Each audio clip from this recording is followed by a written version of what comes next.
in the house. Okey, hari ni kita nak sambung balik yang lepas. Maksud kata, maksud bagi tahu kenapa kita kena bahagi 27 untuk mendapatkan lebar dan kenapa kita kena bahagi 39. Okey. Kenapa kita kena bahagi 27? Sebab semua kain yang datang dalam bidang 60 inci, tak semuanya 60 inci seperti yang Matuk katakan. Ada yang 58, ada yang 56 dan ada yang 54. Jadi kita ambil yang paling sikit, 54. Okey, 54, kenapa kita nak bagi 27? Sebab apabila kain ni dah kita jahit nanti, kain yang bidang 54, apabila kita dah jahit dan kita dah letak dia punya hook dia yang cakok tu, dia akan menjadi setengah daripada ukuran tu. Maknanya sekeping kain yang bidang 54 akan menjadi 27. Jadi untuk mendapatkan lebar ni, lebar 80 inci, kita kena bahagi 27. Sebab satu bidang kain akan mendapat 27 inci setelah siap dijahit. Setelah siap dijahit dan setelah siap kita letak dia punya hook yang besi itu, dia akan menjadi separuh daripada ukuran. Jadi maknanya 80 ni kita kena bahagi 27 dan kita akan mendapat 3 keping. Apabila 3 keping, kita nak buat dua bahagian macam tu, dua belah, kita kena belah lah jadi 1,5. 1,5 keping di sini, 1,5 keping di sana, jadi 3 keping. Okey, lepas ni Matuk akan ajar macam mana kita nak belah kain ni menjadikan dia 1,5 keping. Okey, dan satu lagi, kenapa kita kena bahagi 39? Sebab untuk 1 meter dia sama dengan 39 inci.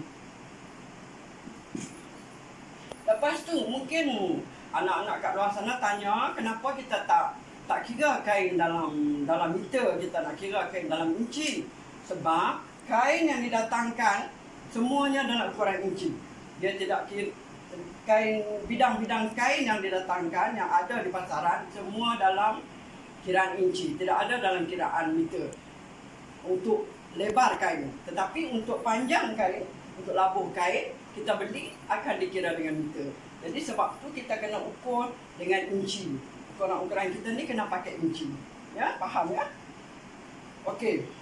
Jadi okey, nanti Mak tak ambil dulu sekejap. Okey. Kalau perempuan nampak di sini, yang macam Mak tu bagi tahu baru ni, 1 meter. Yang ni 1 meter, satu kayu ni 1 meter, dia sama dengan ni 1 meter, 1 meter, dia sama dengan 39 inci. Ni inci. Sebab tu kita kena 1 meter, kita kena bahagi 39 inci.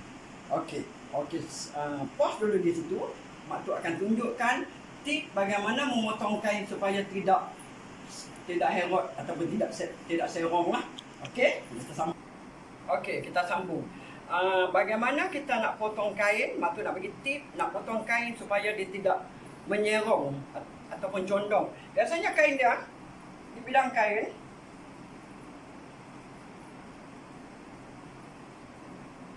kadang-kadang bila kita potong kain dia akan macam tu. Sebab kita bukan pakar dalam memotong kain. Kebanyakan orang potong kain akan jadi macam ni. Jadi hari ni Mak Tok nak bagi tip bagaimana kita nak dapatkan potongan yang hampir-hampir sama. Walaupun kita tidak dapat 100%, tetapi 95% sama. Okey? Okey, kita tengok macam mana Mak Tok potong.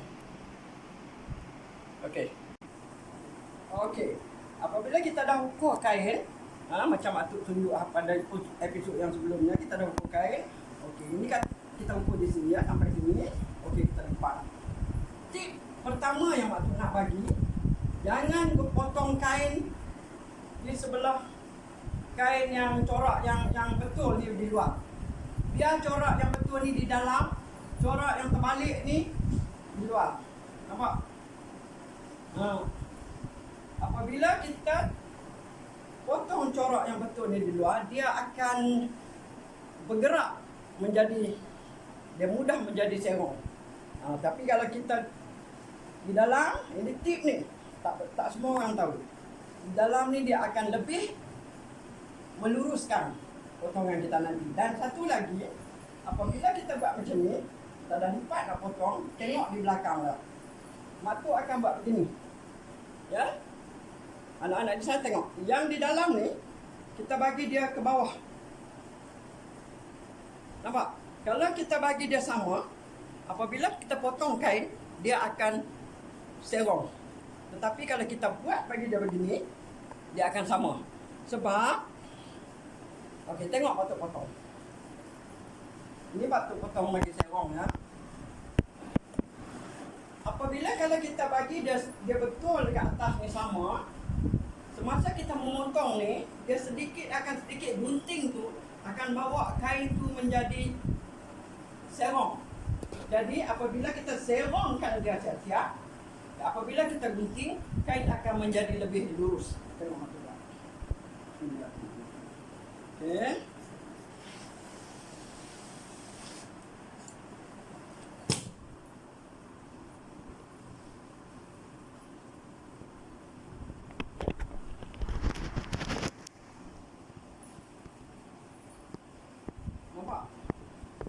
Nampak dah?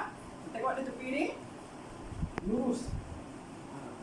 Ini tip ni. Kalau kita tak tahu, kadang-kadang kita buat konon-konon kita nak bagi dia betul-betul sama-sama, kita buat bagi sama-sama kan.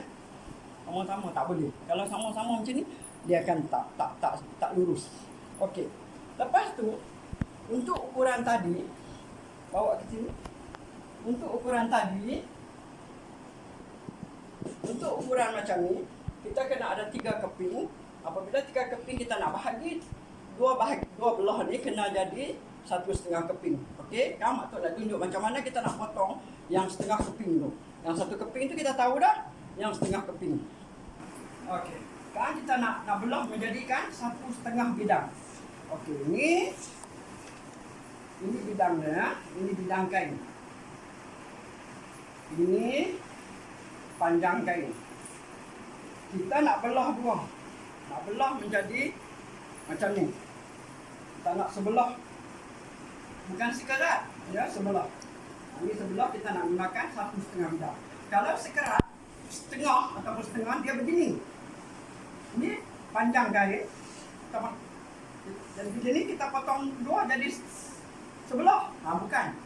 Kita nak sebelah yang memanjang. Okey, kita nak sebelah yang memanjang. Maksudnya kita nak guna sebelah daripada memanjang kain ini. Okey, untuk membelah, untuk menjadi sebelah macam ni, kita kena lipat ikut labuh kain. Lipat dulu ikut labuh. Labuh kain. Bukan bidang kain, labuh kain kita lipat dua. Lipat dua. Kemudian kita lipat ikut bidang pula. Tadi untuk lipat ikut labuh. Sekarang kita lipat ikut bidang. Kita nak dapat sebelah daripada kain tu. Nampak? Nampak tak? Okey. Kita belah.